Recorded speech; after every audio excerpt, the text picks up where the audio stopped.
Hi everyone, welcome back to the channel. If this is your first time here, I want to say welcome. Glad you could be here. And today we're going to be working on a BMW. I believe it's a 335 GT. I think it's a F34. And we're going to be changing out the coolant in it. So first things first, we're going to have to make the coolant. And for these cars, I will look at your manual before you start any job on any BMW. They're pretty finicky. I will look up the manual and go by step on the instructions. So first we have to mix this up. This is a gallon of antifreeze and we're going to use distilled water. So we're going to mix that up first. I believe this is like a 3-gallon here. So what we'll do first is we will add the coolant.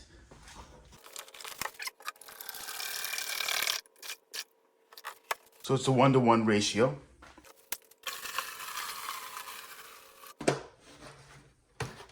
Okay, I want to top this off too.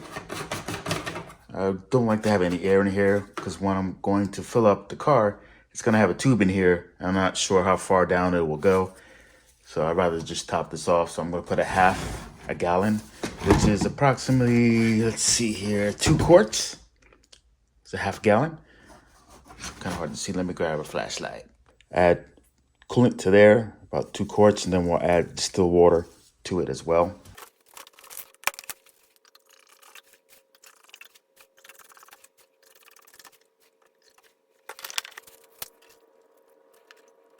It's about a half a gallon. Always use distilled water.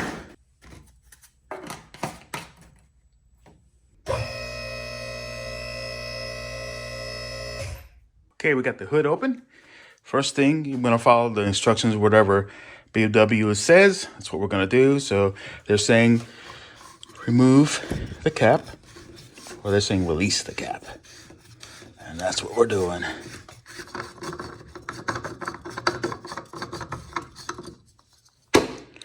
Set it there. And next thing you know, they want us to go underneath the car and remove some panels, as you can see here.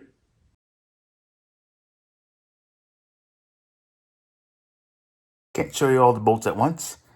It's kind of hard because the car's not jacked up that far. It's jacked up enough for me to get it underneath of it. You also can do this using ramps if you wanted to. And I'm going to remove the cover. Okay, now I have to take off this pan right here. I don't know how many bolts it is, but it takes a 13mm socket to take them off. So I'm going to do that right now. Okay, I got this pan down. Unbolted it, unbolted it off of camera. It's kind of boring. It's the same. I mean, just taking bolts off. It's no big deal. And now we're going to look at the steering pump. I'm sorry, the water pump. If we look right here, this canister here is the actual electrical water pump. This right here is your electrical rack and pinion here. Basically your power steering. And if you can see way up there, that is right there, if I'm pointing to it, that's the clamp you have to loosen up in order to remove the hose for the water clamp.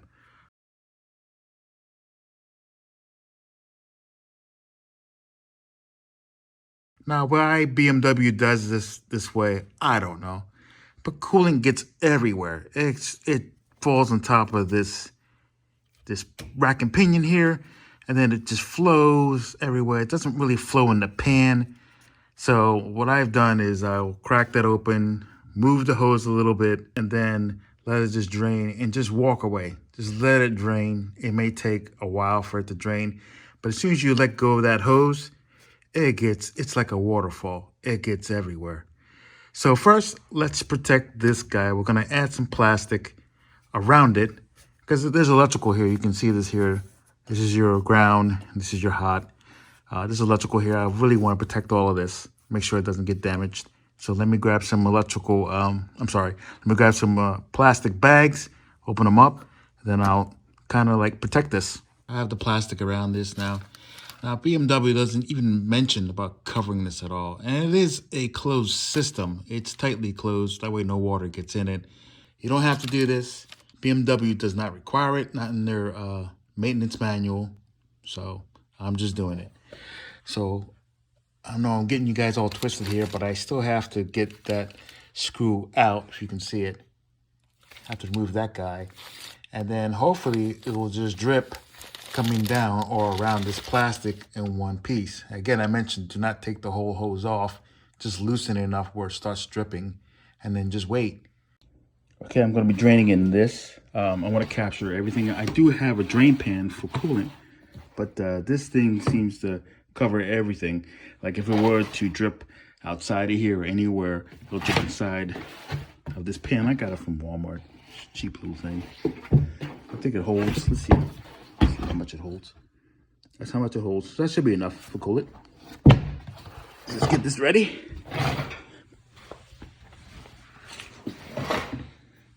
I'm gonna go in here with a screwdriver instead of a socket. You guys can't see what I'm doing. So now this clamp is loose. I'm gonna have to kind of wiggle or kind of try to break the seal off of the hose. It's like a surface seal. Happens when things are on there for a while. So just have to break this seal between the hose and the housing on the water pump. The clamp is already loose and I'm gonna pull this back. But it's kind of hard to do this and hold the camera at the same time, so it's gonna be off camera. So I'm just gonna wedge this a little bit and it should start dripping. And I'll show you that. You can see it's dripping. Give you a better view here. Dripping along there. That's why I have this huge thing. It's just drips everywhere. It feels like it. So we're gonna do a slow drip for a while. I know it's gonna take a little bit of time. I usually wait like maybe half hour, take a break, go somewhere. But this thing's a pain in the neck. I'll show you where the clamp is. You can see the clamp is loose. The hose has come away from the housing already. I hate to pull the whole thing at once, but for right now, I'm just gonna let it drip. All I have to do is go in here and reach behind to get this hose loose. You can see that, it's gonna splash everywhere. So I'll leave the hose on for a little bit. I don't feel like bathing in coolant at this point. So we're just gonna let it drain and we'll be right back. Okay, we have the one clamp out. You can see the hose is separated from the housing, and we have to take apart the number 2 hose, which is connected to the housing there.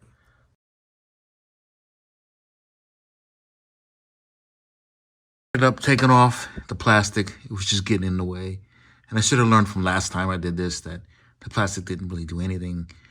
It went everywhere anyway. Again, why BMW? Why? Okay, it's a little steamy. That's from the light. But I took apart the hose clamp on the top. You can see the hose on the bottom is apart. So I fully drained the system. And now I'm gonna put the hoses back, do some cleanup. Put the clamps back. As you can see here, they're supposed to be oriented in a certain direction. If you can see it here, this BMW wants you to put it this way. They have it in the picture. So that's how they are here, and that's how at the beginning, that's how they were before I took them off. And they're tightened, and you're supposed to tighten them to 3 Newton meters, and that's approximately about 26.5 inch-pounds. So that's what you're supposed to tighten these clamps to. So now that this is tight, it's clean, we're ready to do the vacuum on the whole system, and then we'll fill it. Well, here's the vacuum kit we're going to be using on the car. It has a gauge on it. It has some valves. So it works by the Ventura system. Okay, getting ready to set up here. It's a small little plunger you stick inside of the expansion tank. BMW has a kit for this. I don't have that kit, so this kit will be fine. it's produce a vacuum is what you're gonna do. So this plunger will sit inside the expansion tank and it'll pull a vacuum. Make sure it's a tight seal here. And it'll pull a vacuum. And this is set up as in, let's kind of get close to it. This has kilopascals. That's what we're gonna use, the kPa. And it's gonna have to reach to approximately 70 to about 95 kPa.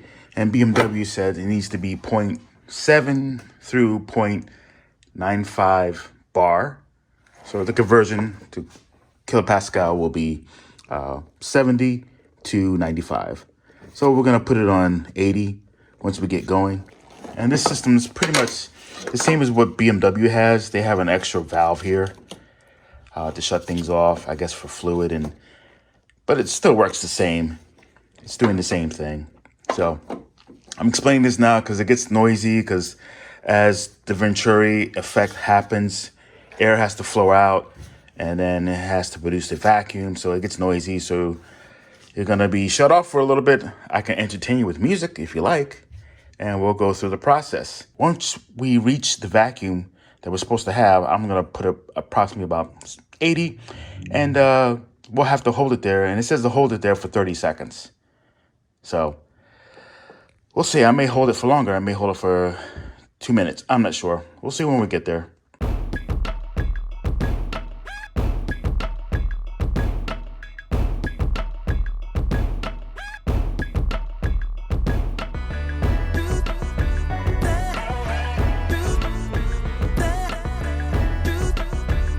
We've been sitting at 80 kilopascal. It's kind of hard to see with the glare on the glass. That's where we've been sitting at. We've been sitting like that for about 10 minutes. I've been doing other stuff. You can take this over here.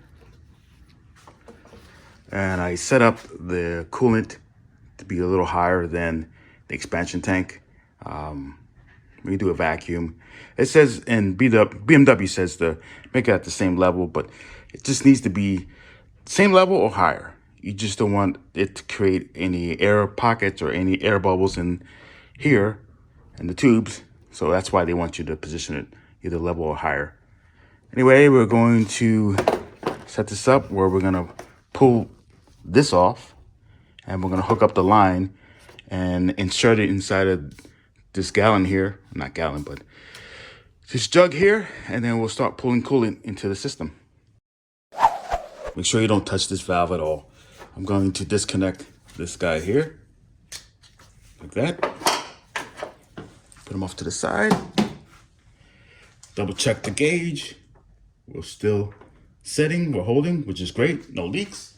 Now we need to put this inside of the jug here, and it goes down pretty far. So we'll hook this up to this guy here. If we have the same system, just follow the same rules.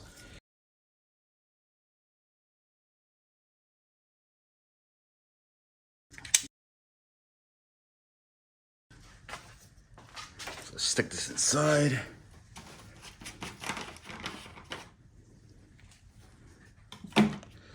And watch the fluid come through.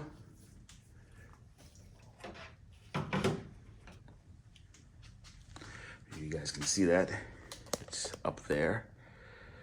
So I don't know if you want to watch the gauge or watch the fluid come through. I say we watch the fluid come through. That's my vote. So I'm going to open the valve by the gauge and watch the fluid come through. And what you want to do is make sure that the gauge will read 0 by the time you're done. All right, so here we go.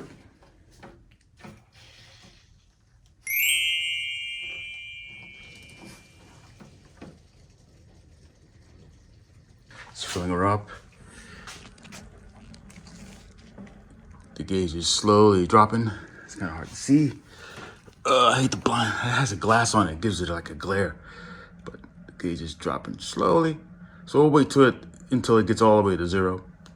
That way you know the whole system is filled. Coolant's running good.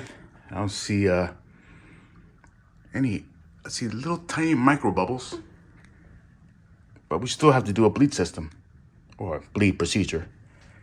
So we'll wait on that.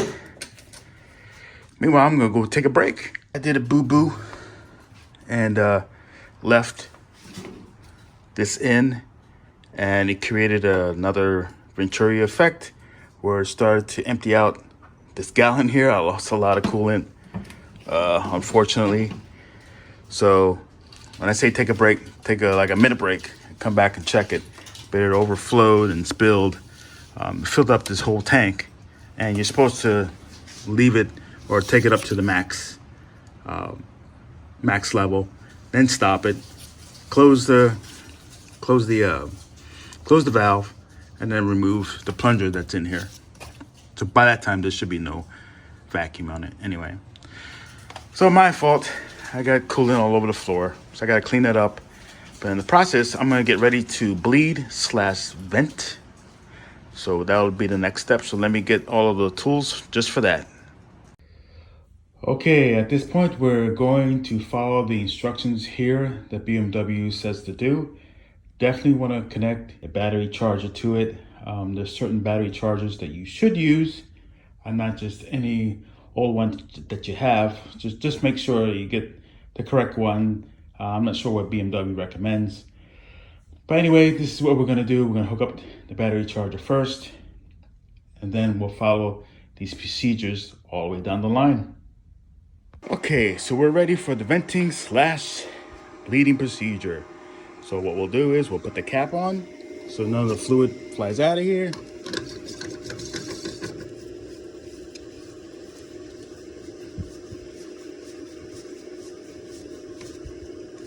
That's on there pretty good. And now we have our battery charger here because we're going to be running the vehicle approximately 12 to 15 minutes. It has to go run the water pump by itself. So that's be the next thing we're going to do. We're going to hop inside the vehicle. Let's switch her on here.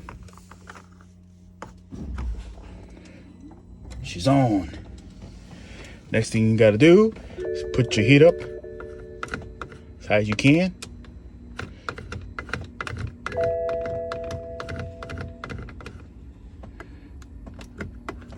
Do this side too. He's not happy. Oh, this is hard. Very hard. Oh, yeah.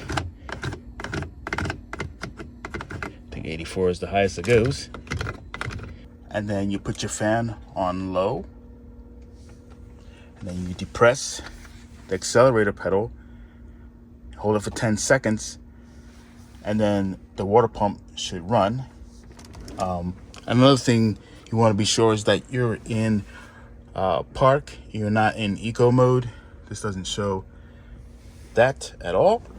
Sometimes you have to put the lights on regular low beam instead of automatic because they can shut off. And when that happens, then the car shuts down for some reason. So make sure those things are good. And you can hear the water pump run. And I've been running for maybe 5 minutes now. So you see the coolant level dropped slightly. So I have enough coolant, luckily, to refill it. Fill it up. But the line, this is where the max is on that seam. So we'll just wait. It ran the water pump. Make sure there's no leaks. There are none. Did clean up a little bit. And it's been a while. I'll double check everything. See if I can see those hose clamps. Looks dry. Good to go there. So it's time to put the panels back on. Of course, you guys don't want to watch me do that. But before I put the panels on, I think I'm just going to turn the car on just to be sure, and we'll take a look underneath one more time. Started the car. A little noisy, but I don't see any leaks. It's only been running for about a minute. What I'm going to do is I will run it for a little bit. Then I'm going to top off the reservoir.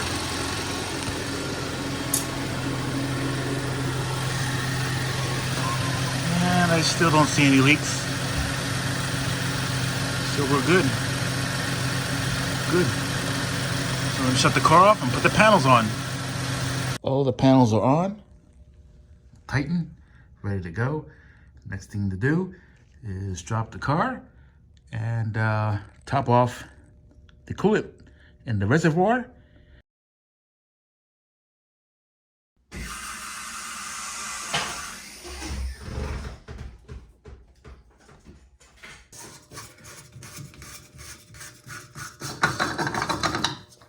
I think it's nice and clean. Might as well do it nice and clean. Here's the remainder.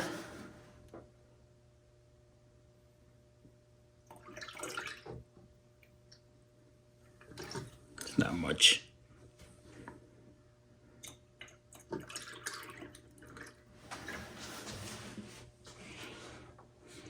It's to the max, as per the instructions. Put the cap back on.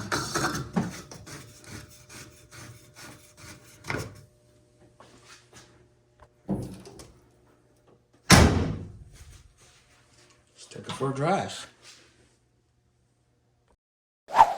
So I finally drove the car around. It's up to temperature, as you can see there. Next thing we're going to do is we're going to stop somewhere and check for leaks, and we should be good. Okay, we're checking. See if we have any leaks. Nothing around here. It's kind of hard to see down there. We don't see any leaks at all. Everything looks good. You can see the bottom pan too. I don't see anything down there. It's pretty dry. Let's check underneath. No drips. Nothing. And a good way to tell is the level on your